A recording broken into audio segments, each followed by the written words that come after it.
Right, well, again, I'm joined here today with Nikki Ramos with Everly Hair Collaborative. So I've been doing hair for about 16 years.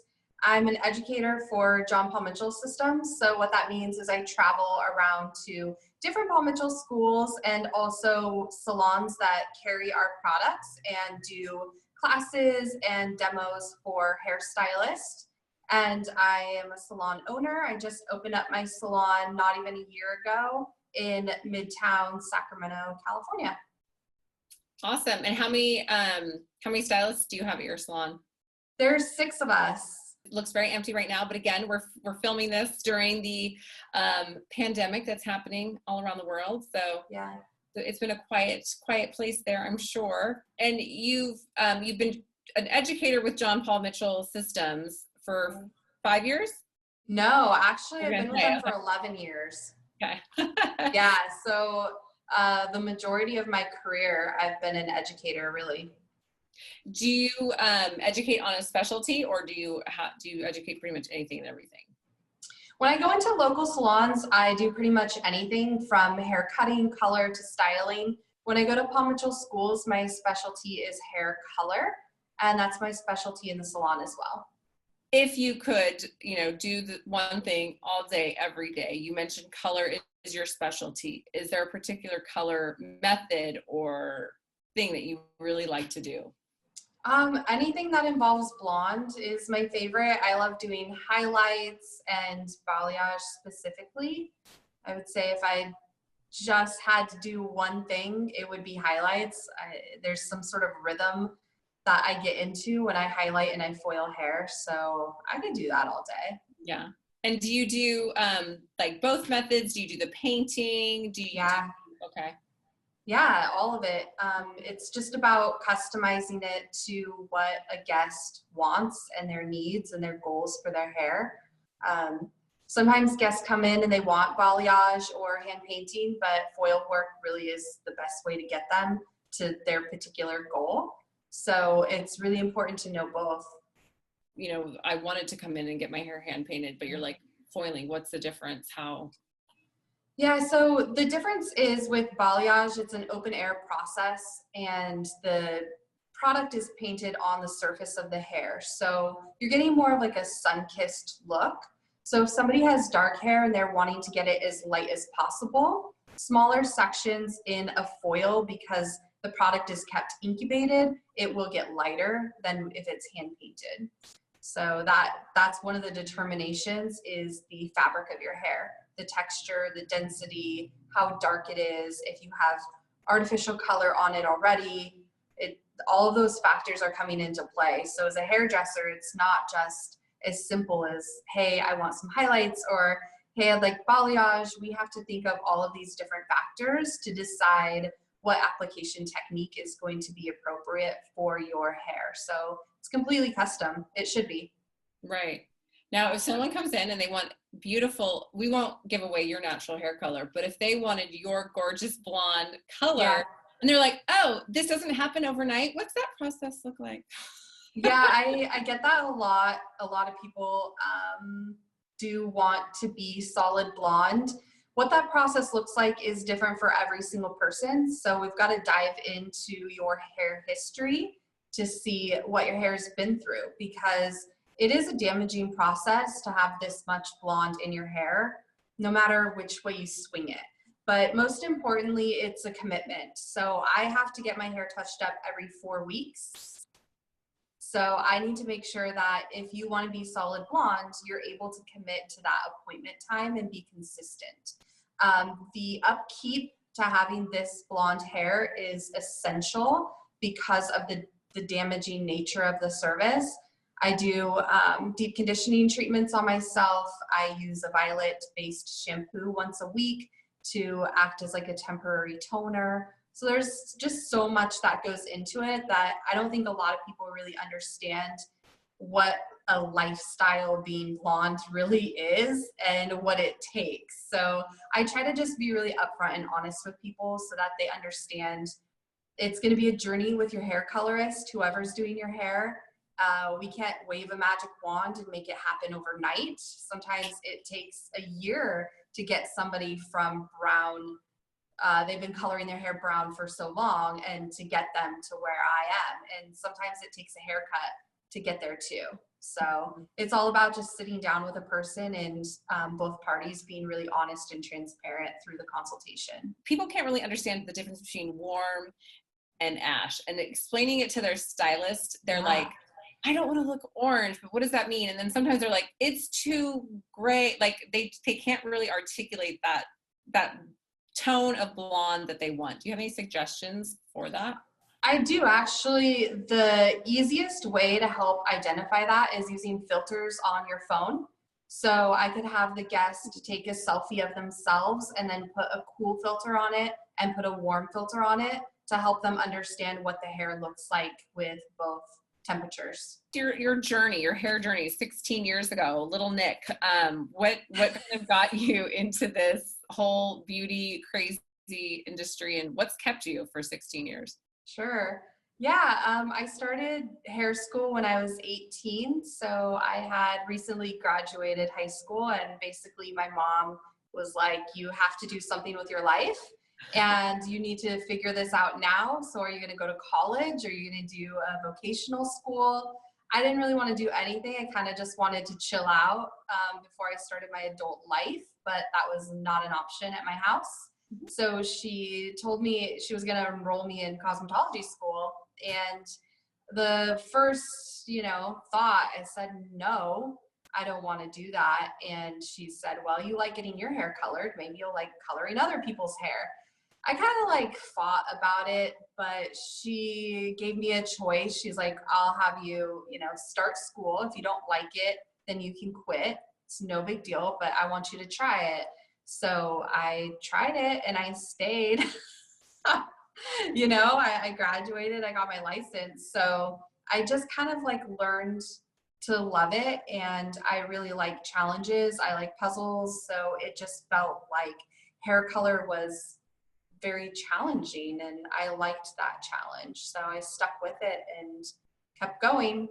What has kept you doing it for 16 years? I mean, it's not easy. It's not easy. So it's not. It's really not easy. A lot of people think our job must be really fun. We get to play with hair all day and see people, and it is really fun, but it is really hard. It's hard on your body because we're standing up for a lot of different hours, and our shoulders and our back muscles are really taking a beating.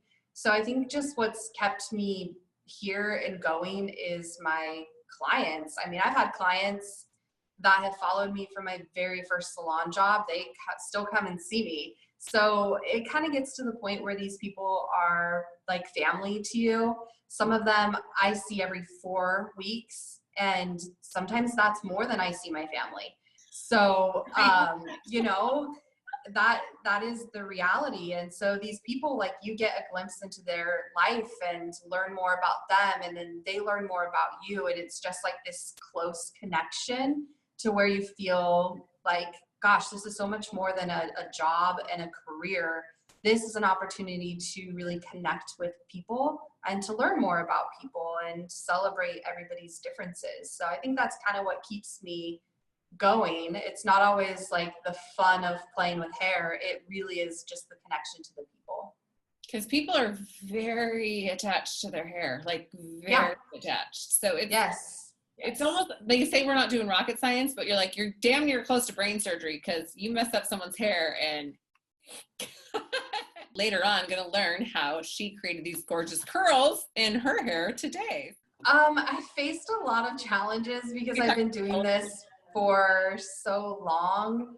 Gosh, probably the biggest challenge would be being in a car accident and having a back and neck injury temporarily, and kind of working through that, and going to the chiropractor and getting treatment and figuring out how I can keep my neck and back healthy for long term so that I can keep doing this. So that's kind of been a struggle, is physically being able to do hair. 18-year-old Nick, where did she think she was going to be? If you could rewind, where did you honestly think you'd be? I don't know. I really don't even know. I've kind of always been that person, especially when I was younger, very much like one day at a time. I didn't have plans and I didn't think too far in the future. There was a time where I wanted to get into graphic design. I have always kind of been into design aspects, so that makes sense now in my current job situation, but never really had any solid plans. Been like a fly by the seat of my pants kind of lady for a long time until my 30s. Now I've got it together now. That's good. Hey, I'm going to be 40 and I'm still working on that. So Yeah. you're with me. Um, did you have, I know the John Paul Mitchell Systems is huge in community and training and education. There's a ton, I went to Paul Mitchell for skin, not hair, but in your journey, has there been a person or a mentor that has been an inspiration or someone that's really helped you along the way? Yeah, I mean, there's too many people to even name, honestly. I believe that you should have more than one mentor. There should be a mentor for every aspect in your life. So career, personal life, finances, spirituality, all of those different areas, you should have a mentor. Why don't you tell us a little bit about the salon and opening that up? It's been a little less than a year, you said. So tell us about that journey, because that's a dream for a lot of people, myself included. So props to you.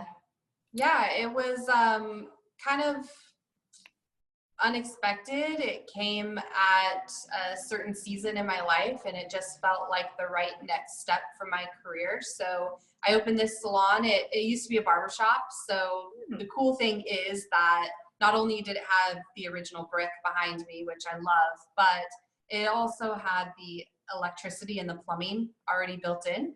So it was very easy to kind of slide in, give it a facelift, make it my own, and start this spot.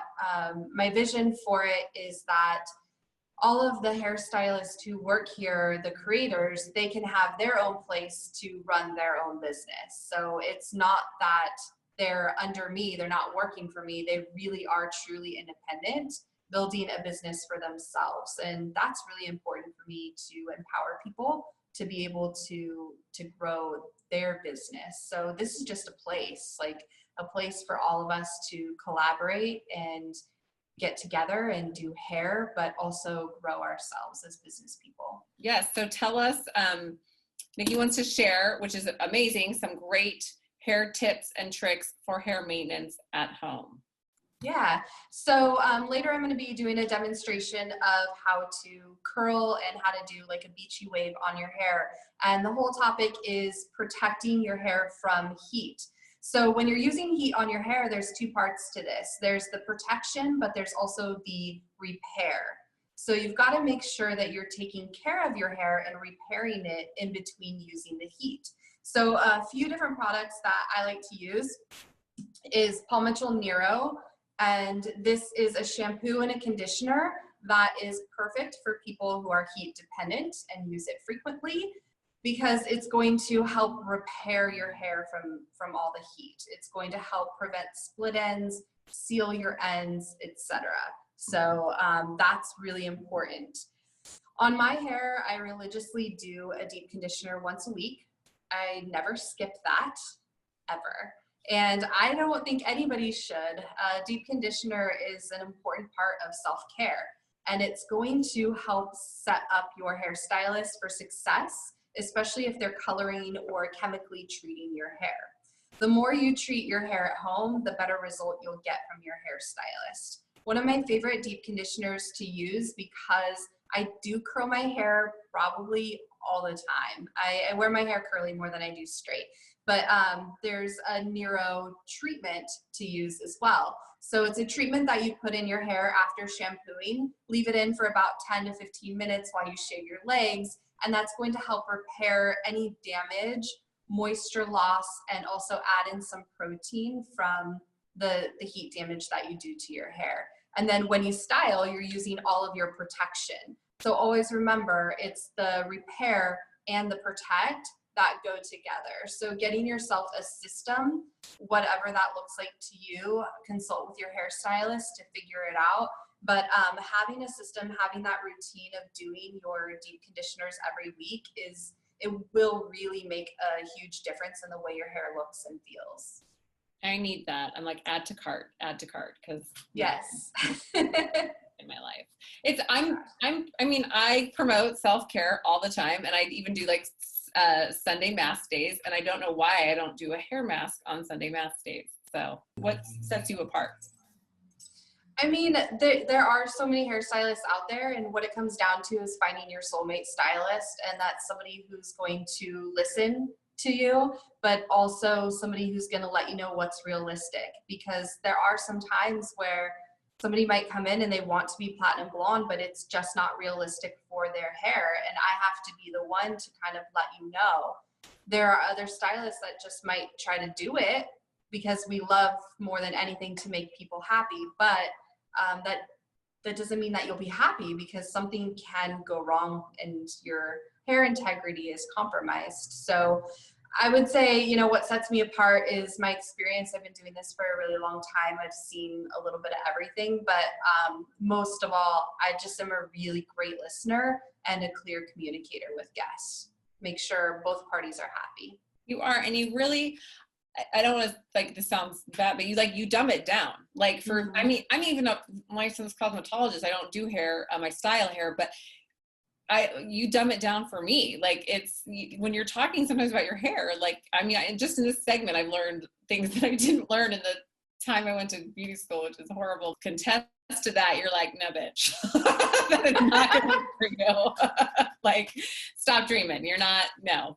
And but I can appreciate that, because you have the integrity of my hair in your best interest, because even though it's not on your head, but it's your name walking around. Be happy and to love it. And I think that's really important. But when you're looking for that hairstylist, keep in mind, like, that communication has to go both ways. So if you get your hair colored and you're not thrilled with it, you've got to talk to your hair colorist and let them know, so that we can make those adjustments for you, rather than maybe moving on to the next colorist, because it takes that one little bit of communication to make the service solid the next time you see them. So I always discourage, like, hopping from hairstylist to hairstylist because you're not happy. I would say first try to communicate before you leave your hairstylist, because chances are they just don't know. Like, we don't know that you don't like the tone, or we don't know that it fades fast for you.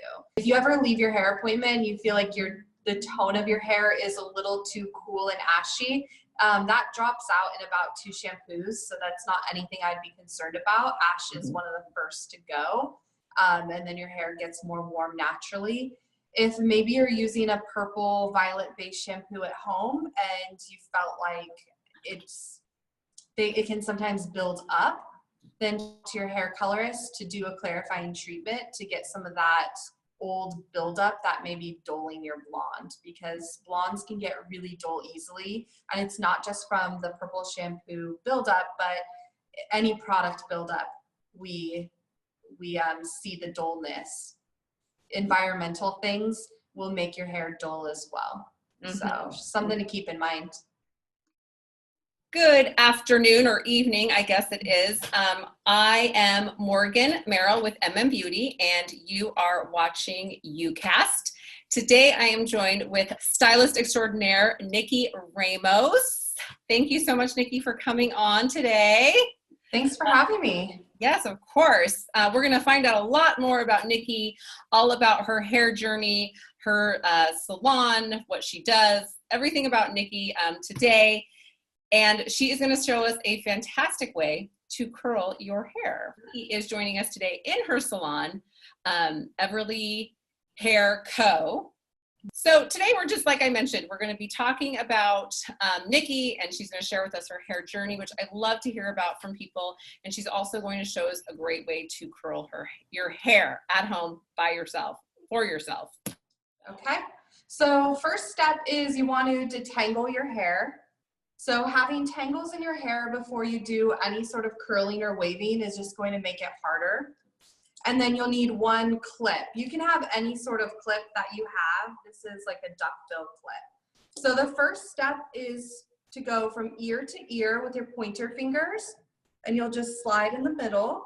so that I can separate the bottom half and then clip that up out of the way.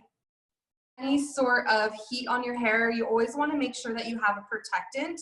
This one is called Merrill Protect, and it's a spray. So it's going to basically be like a layer of protection between your hair and the iron. Now, does that one have alcohol in it? Any sort of hairspray is always going to have alcohol, and alcohol isn't necessarily a bad ingredient in hair cosmetics. There are moisturizing alcohols. Not all alcohols are drying, so do your research there, but this is not going to be a drying product. Little bit of hold to it as well, and it's going to help block out humidity and give your hair some shine as well. So once I've got that layer of protect on, then I can start with my heat. The size of your barrel is always going to be dictated by the size of the wave that you want, but also the length of the hair that you have. So this is 1¼ inch, which is one of my favorite tools to use for waving, because anything bigger than that, it gets more relaxed and loose throughout the day. Sometimes it can feel really straight.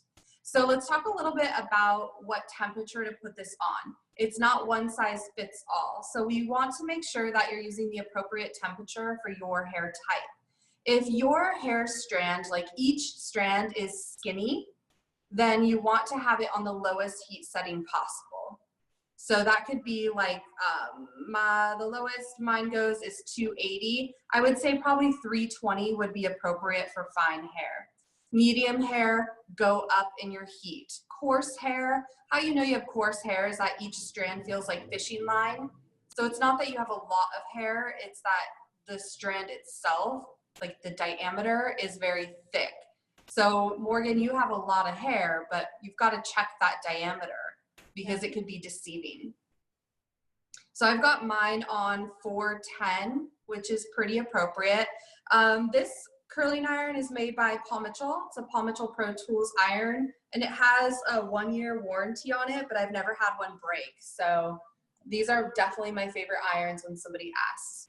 So I have about a 2-inch section in my hand. How dense your hair is going to dictate how big your section is.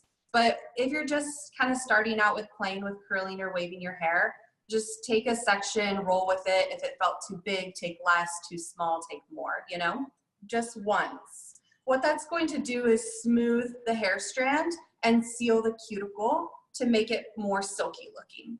So next we're ready to wave. So I'll open up the iron, place it in and wrap once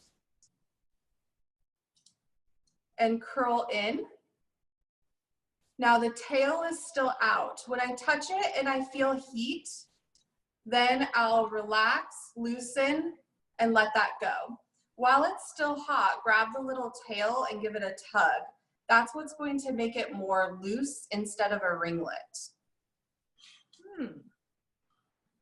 Now you said density, so that's like the thickness of that section, not necessarily, because you talked about the texture of hair, but now we're talking about the thickness of the section. Yes, texture is diameter, density is how much hair per square inch. Got Protect sprayed on it. I'm going to open up the iron and go the opposite way that I did the first one.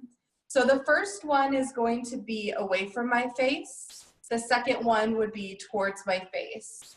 Loosen and twist down. Give it a little tug. Now, why are you doing it opposite? Just because the look that you're trying to achieve? Exactly. If you go the same way, like if all of these are back, then it's very pretty. It just looks like a nice curl, like a cascade of curls. When you go back and forth, that's what gives you the beachy, organic, undone look. So there's not a right or wrong to that. It's like the Hollywood waves is like all that one way. Mm-hmm. Exactly. Okay. So we'll split this into two.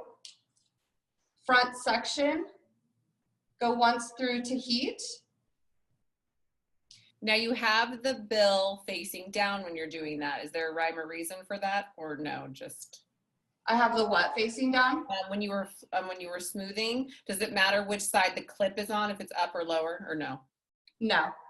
Okay. That tug at the end is everything. That's, I think, a lot what gives it that like real undone look. Exactly. And you could even go through with a flat iron if you wanted it to be really straight. But if you do this correctly, you should be able to get a nice smooth ends. Heat, it doesn't get the smoothness. Now you did this little twisty twirl. Once I get to the front area, I can show that a lot easier. Okay. I'm like, okay. That's definitely a struggle busting for me. Yes. So the next section, right at the eyebrow, pointer fingers, so that I can now section the top of my hair out of the way. Clip. I split it in half in the back just to help keep me organized. Nero protect. Make sure to get those ends also. Small section in the front. Heat through first. Go in the middle. So we want the heat to be on this middle area longest. Okay, so here's the twirl. Release. Do you see that twist? Roll up a little bit. So it's twisted in the iron. And then let go and pull down.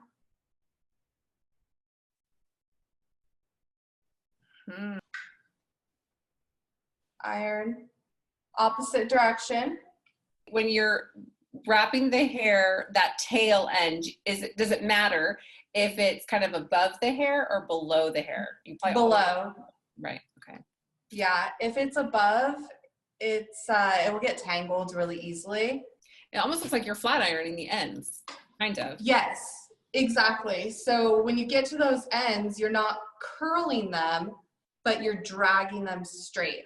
If someone did not have a 1 1/4 inch curling iron, and let's say they just want to start playing with what they already had, what would you say is like one thing that they could do to get that really relaxed curl look?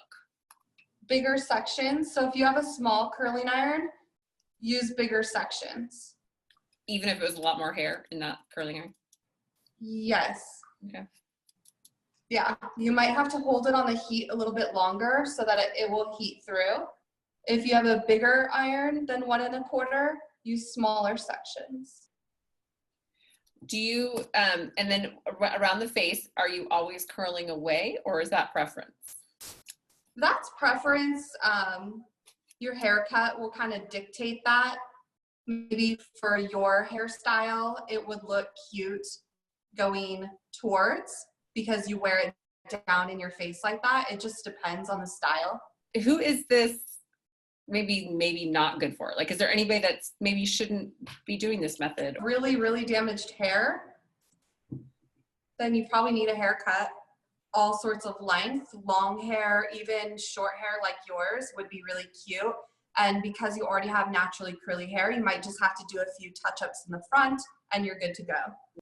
Do you prefer doing this, maybe you personally, do you like it with this curling iron method? I've seen it with the flat iron method. Definitely my go-to, especially on myself.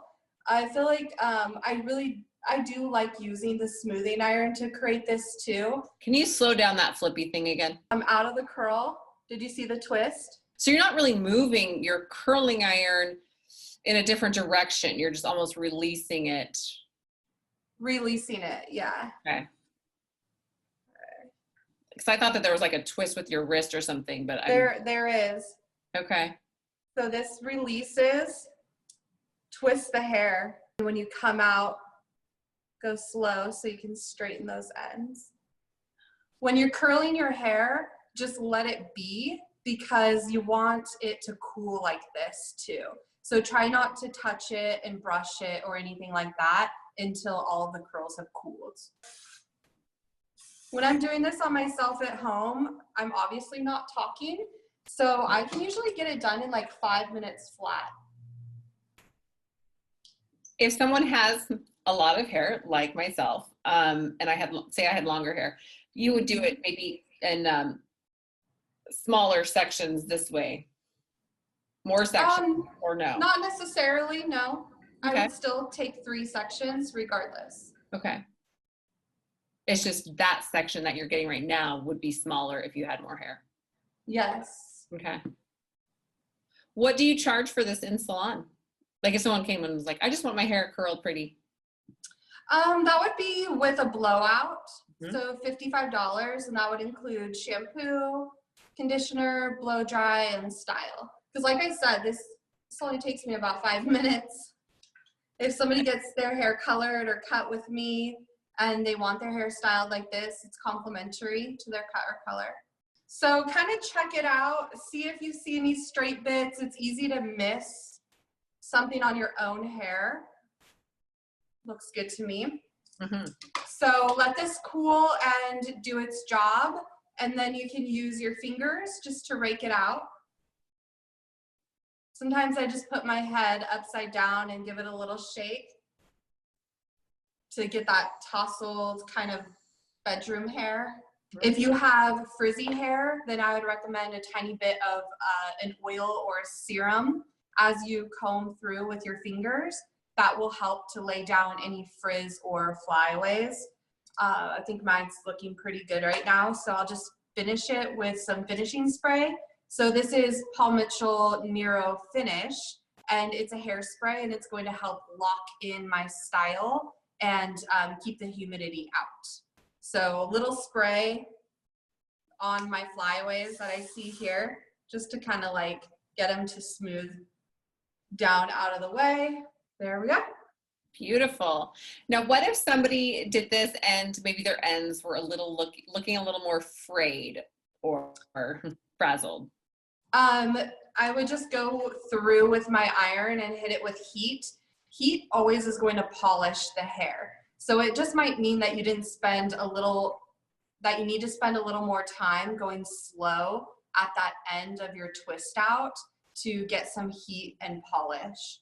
And then also a little shine spray or serum will seal the deal too. But honestly, heat is the best thing when you see like the frayed ends. Besides a haircut would be probably another recommendation there. There's some irons that go up to 450 degrees. I'll be really honest, I rarely use 450 on anybody's hair.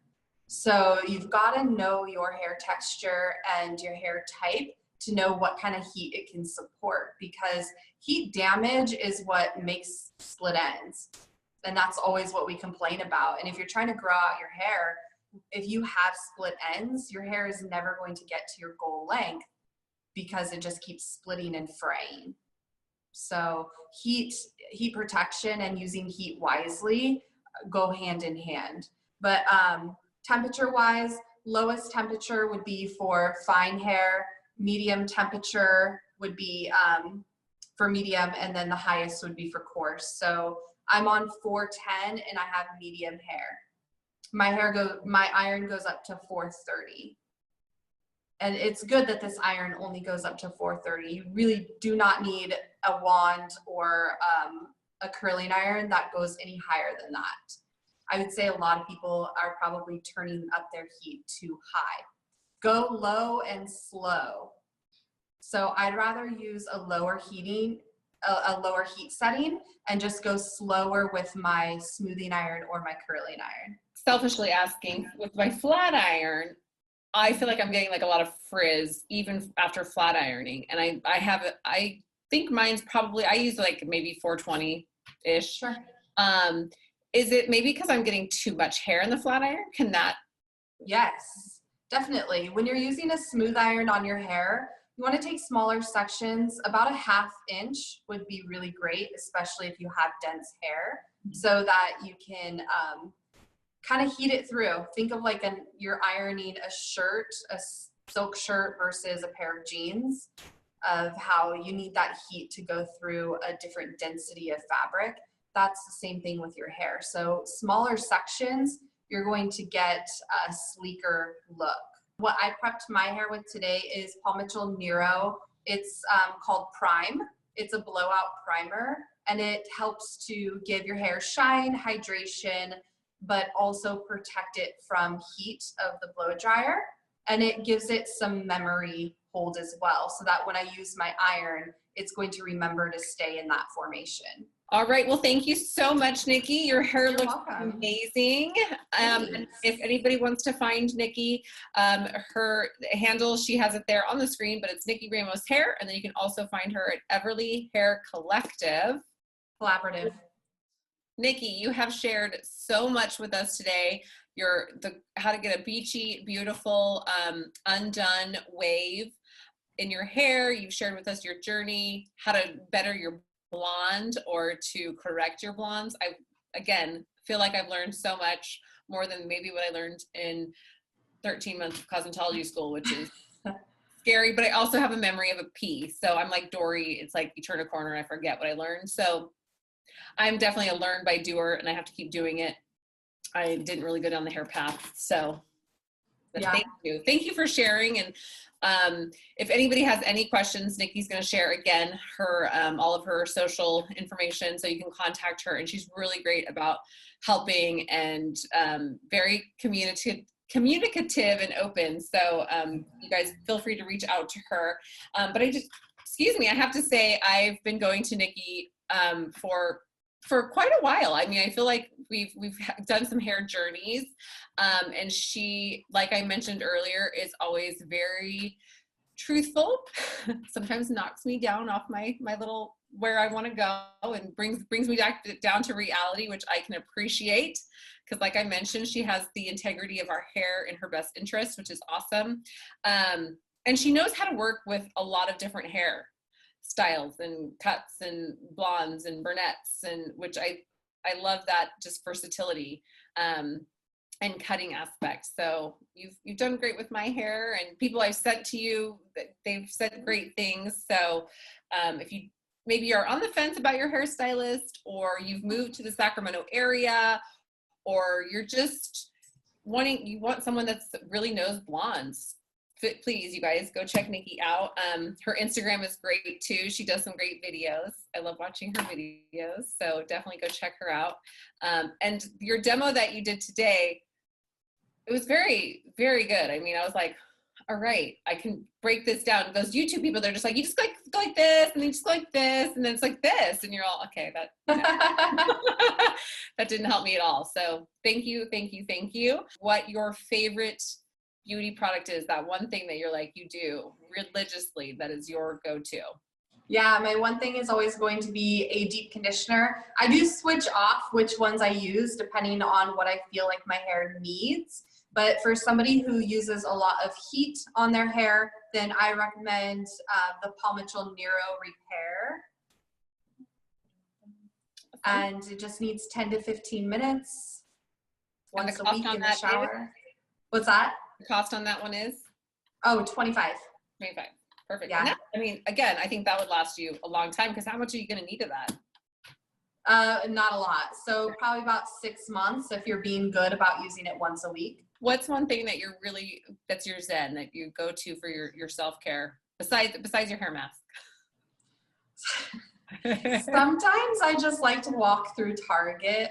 It puts me in a better mood. I just like to look at all the things and smell candles, and I don't know.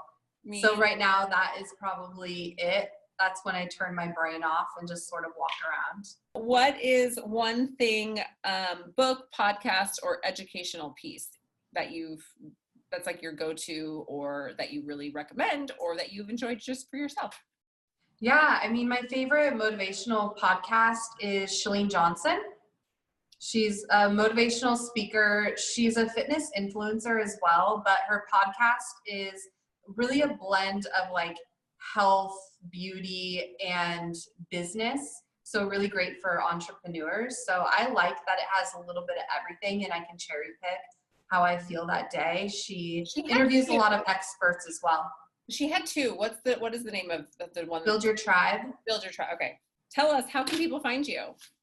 Yeah, best way to find me is always Instagram at Nikki Ramos Hair, and you can send me a direct message and get in touch with me that way. Perfect. Wonderful. Well, again, thank you so much. Oh, and Everly Hair Collaborative is in Midtown Sacramento. It is on the corner of J and Alhambra, sort of between Alhambra and 30th. That's right. Yeah. It's a super cute salon. So when we're back up and running, if you guys are walking around Midtown, it's by Mel's Diner. Be sure to peek in the window when, again, we're up and running and we're able to go into salons and maybe just say hi or ask her a question. But thank you again so much for coming on tonight and chatting with us and sharing all your tips and tricks. It was great. And again, you guys check her out, Nikki Ramos Hair, and also at Everly Hair Collaborative on Instagram as well.